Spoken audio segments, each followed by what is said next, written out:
Lo dijo en la primera hora. Muy bien, seguimos. Vamos a continuar con nuestro espacio rumbo a las elecciones 2025. ¿De quién se trata nuestra invitada, Andrea? Aunque su nombre sonó en un inicio para ir por Carondelet, Elsa Guerra es quien lidera ahora la lista de candidatos a asambleístas nacionales del Partido Socialista Ecuatoriano, lista 17. Ella es abogada, docente universitaria e investigadora. Fue candidata para la prefectura de Pichincha en 2023.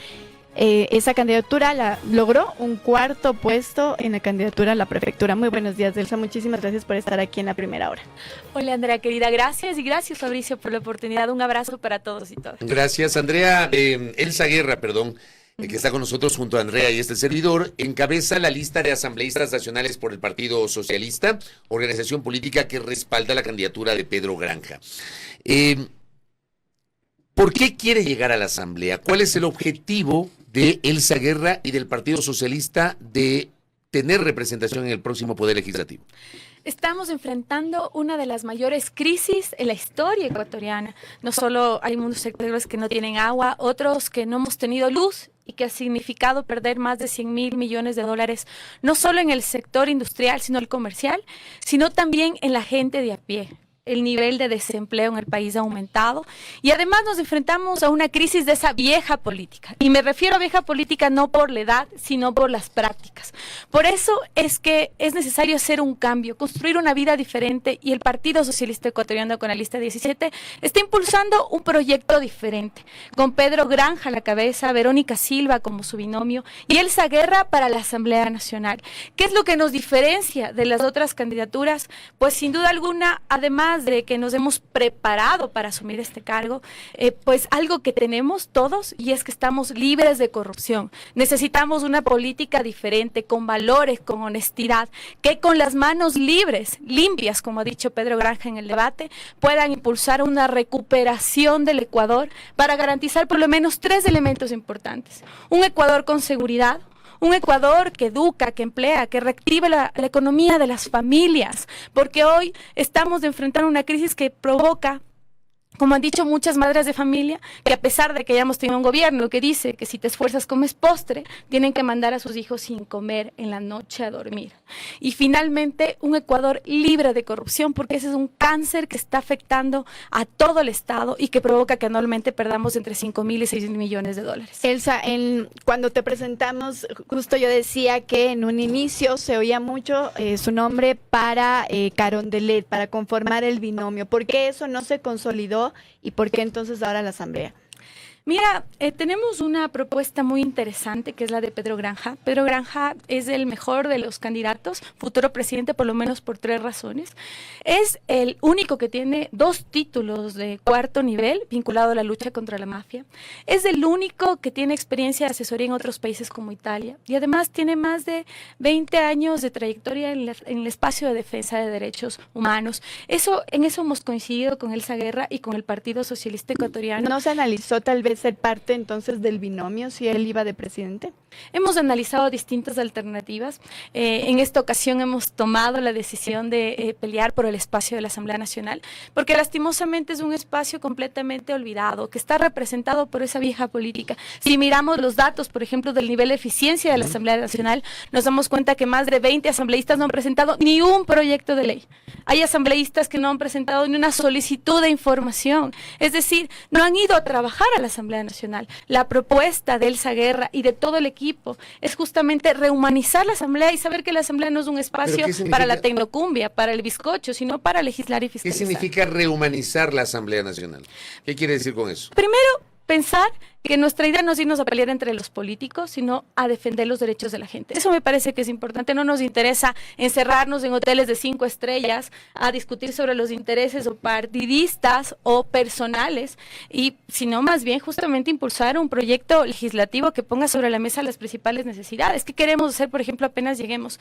Justamente con Pedro Granja vamos a impulsar un verdadero proyecto de reactivación económica. Nosotros planteamos, por ejemplo, bajar el IVA del 15% aumento al 10% porque sabemos que eso ha afectado el consumo de las familias, además de incrementar la canasta básica familiar que dice la Asociación de Bancos. Y dice que, por ejemplo, muchos de los productores han absorbido el valor del IVA para no afectar justamente la venta de sus productos, pero al final tienen menos platita en los bolsillos. Por eso vamos a impulsar una acción que signifique bajar el IVA, que por otro lado signifique justamente revisar algo que está pasando en el país, y es que los jóvenes, las mujeres jefas de hogar son los que menos acceden a créditos en este país. Necesitamos revisar las tasas de interés, los requisitos para el acceso a crédito. Todo eso se puede hacer desde la Asamblea, Elsa. Es posible hacerlo, obviamente, conjuntamente con Pedro Granja, entendiendo la configuración normativa que necesitamos impulsar. Y yo en esa misma línea, Elsa, quisiera preguntarle, usted decía, nosotros vamos a precautelar por la seguridad, activar economía, que ya lo ha dicho, y también que sea libre de corrupción. ¿Cómo hacerlo desde su espacio, desde la Asamblea Nacional? ¿Cuáles son los proyectos específicos que podrían impulsar para poder lograr estas tres cosas? Sobre el tema de corrupción, nosotros tenemos un caso concreto que es el primero que vamos a impulsar apenas lleguemos. Se trata de un caso dramático que afecta a la educación en nuestro país. Es el caso de las escuelas tipo Milenio prefabricadas. Se trataba de la construcción de 200 escuelas. A la final se hicieron 19, muchas ya no existen, muchas mal construidas. Eso significó el pago de $85 millones de una empresa china por la terminación unilateral del contrato. Pero ¿quiénes son los afectados? Los niños de este país, los niños que están siendo reclutados por el crimen organizado desde los 8 años, que están siendo desaparecidos. Los UNICEF dice que se está matando a los niños en una tasa de 640% más en los últimos 4 años. Y no les generamos oportunidades, sino más bien generamos despilfarro de dinero que podría ser invertido. Pero además, como lo planteamos en nuestro plan de trabajo, que es un plan que se ha trabajado con los sectores sociales, queremos impulsar algo que se ha hecho en otros países, que es un sistema nacional anticorrupción. Y este sistema nacional anticorrupción tiene que ver con revisar, por ejemplo, los procesos de contratación pública donde se filtra la corrupción y obviamente inclusive el mismo sistema educativo. Este es un eje que vamos a impulsar con fuerza, obviamente, en un proceso de articulación con la ciudadanía, que es lo que le hace falta a la Asamblea. Me parece que otra de las grandes crisis que tenemos es que los asambleístas llegan y no representan a nadie. Y obviamente piensan que los curules le pertenecen a ciertos partidos, ciertos intereses. A nosotros nos interesa legislar y fiscalizar pensando en los 18 millones de ecuatorianos. Esa es la nueva política. En su propuesta hay algo, y a propósito de una inquietud que recibo acá, porque usted se ha marcado como feminista y me pregunta un oyente, ¿qué proyectos de ley va a presentar a usted de reformas legales para enfrentar el abandono del Estado a niñas y mujeres violentadas? ¿Tiene usted algo de eso en su propuesta? Por supuesto, gran parte de mi vida ha sido la defensa de los derechos de las niñas y de las mujeres. Lo primero que tenemos que hacer es fiscalizar, porque tenemos una ley importante que es la Ley Orgánica para atender y prevenir la violencia contra las mujeres y que impulsa un sistema nacional de atención y prevención que no se ha cumplido.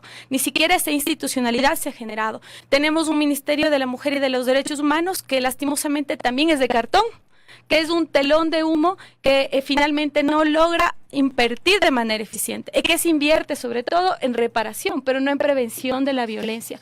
Nuestra propuesta justamente está enfocada en prevenir la violencia. ¿Y cómo se previene la violencia? Primero, con un presupuesto adecuado. El Ecuador es uno de los países que menos invierte en violencia de género, pero además generando reactivación económica para las mujeres. Los datos evidencian, por ejemplo, que cuando uno tiene autonomía económica, los niveles de afectación bajan. Por eso nuestra propuesta justamente está articulada a generar eso, acceso a crédito para las mujeres, acceso a mecanismos laborales y de emprendimiento para que las mujeres, sobre todo jefas de hogar, puedan salir de los espacios de violencia, por ejemplo, y las mujeres también que están en relaciones de dependencia puedan salir de esos espacios, y sobre todo en el caso de las niñas. Miren, nosotros estamos impulsando un plan integral de protección de la niñez y adolescencia, y uno de nuestros focos de atención tiene que ver con los niveles de abuso sexual que se dan en los espacios educativos y en otros espacios, y justamente sobre eso las niñas llevan la peor parte. Lo vimos en la pandemia y también en la pospandemia, y es justamente uno de los ejes que queremos promover. Elsa, más allá de si las propuestas, digamos, o más bien, las propuestas podrían ser muy interesantes de llegar a la Asamblea Nacional, pero más allá de las propuestas se necesita también acuerdos para poder aprobar los proyectos. Su presidenciable ha dicho que no se sentaría con algunos partidos políticos en la mesa. ¿Ustedes van a hacer lo mismo en la Asamblea Nacional? ¿Va a haber partidos políticos con los que definitivamente no se sienten? Mira, a nosotros nos interesa los proyectos de la gente y las necesidades de la gente. Y ese ha sido parte de mi vida. A mí no me seduce el poder. A mí no me seduce la plata, a mí lo que me mueve es defender los derechos de los demás. Yo me voy a sentar con todas las personas que tengan un nivel de coherencia y madurez política para poner en la mitad los derechos de las personas. Eso es lo que nos mueve y en esa línea vamos a trabajar en la Asamblea Nacional. ¿No tenga coincidencias ideológico-políticas? Supongo que la coincidencia será, por ejemplo, garantizar seguridad para nuestras niñas y para nuestras mujeres, porque hoy cada 26 horas nos están matando en el Ecuador, hace 2 años pasaba cada 44 horas, hay que hacer algo por el país y por eso vamos a legislar y fiscalizar, ese va a ser el objetivo. Aunque esa no sea la postura de su presidenciable. Mira, Pedro Granja es un hombre muy frontal, muy coherente. Él tiene claridad que vamos a impulsar un proyecto para los 18 millones de ecuatorianos. No está dedicado con odio o a favor de un partido político. Eso no nos mueve. Lo que ha dicho Pedro prácticamente es que su objetivo es gobernar para quienes, para todos, y enfocar muchas de las políticas a los sectores más olvidados. En el debate, Pedro con solvencia planteó la necesidad de generar estabilidad, por ejemplo, para los docentes de este país, que finalmente están siendo vacunados, que no tienen la posibilidad de enseñar con esa remuneración de calidad, a pesar de que son los que impulsan la base de desarrollo del país, que es la educación. Ha hablado de los médicos de este país también, para generar estabilidad laboral y una buena remuneración. A los guardias de seguridad, que son los que ponen a veces el cuerpo para garantizar la seguridad en este país. A los pescadores, que están siendo secuestrados. La semana pasada vengo de Manta, 19 pescadores están desaparecidos. ¿Sabe qué me preocupa de todo lo que usted está diciendo? Que es muy válido, pero el tema es que usted aspira a ser legisladora y en la Asamblea se legisla y se fiscaliza. Y creo que varias de las cosas que ha planteado tienen que ver con la función ejecutiva. Entonces, asumamos obviamente el rol de legislación, porque obviamente Pedro Granja puede ganar o perder, ¿ya? Y usted puede convertirse en legislador y Pedro Granja no ser presidente de la República. Entonces, varias de esas cosas no serán posible ejecutarlas desde la Asamblea porque no es su rol.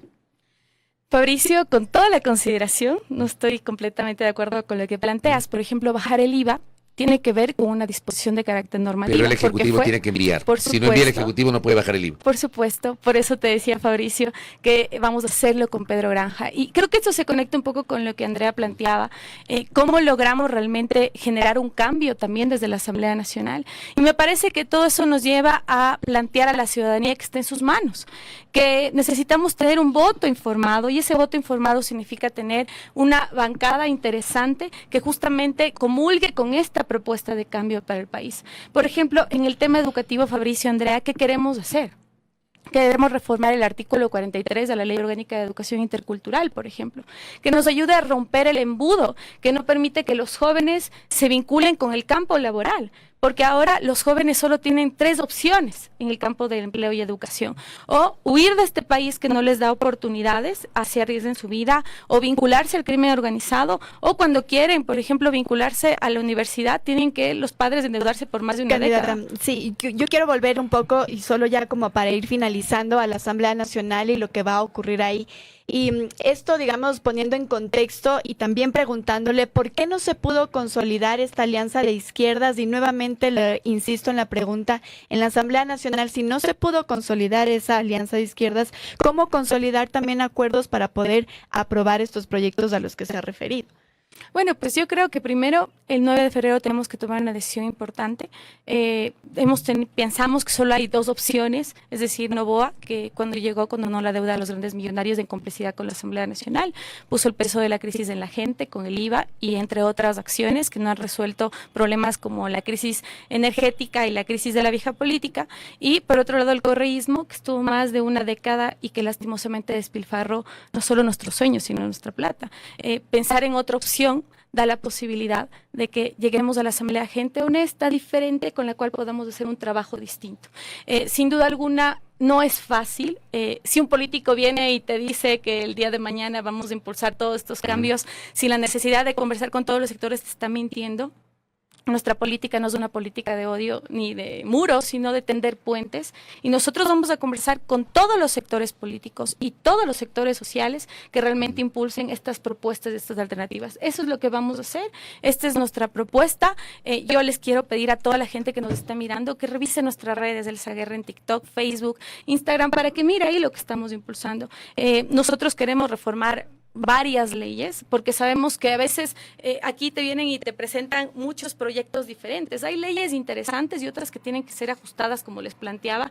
Por ejemplo, el cambio del bachillerato general unificado al diversificado con conocimientos técnicos, que son cambios puntuales que van a permitir que los jóvenes, por ejemplo, aprendan mecánica, aprendan contabilidad, auditoría y se vinculen al campo laboral con la posibilidad de potenciar incentivos de las empresas que los contraten, o la posibilidad de regresar a un sistema importante de becas y de créditos educativos con bajas tasas de interés, como era el IES en su momento, que es algo que ya no tenemos en el país y provoca endeudamiento familiar. Acciones concretas que pongan sobre la mesa las necesidades de la gente. Andrea, Elsa, gracias por el tiempo, muy gentil. Muchas gracias, Elsa. A Elsa Guerra, que ha estado con nosotros, quien encabeza la lista de asambleístas nacionales del Partido Socialista, lista 17, con su propuesta acá en A Primera Hora. Primera plana. Todas las noticias, todas las voces.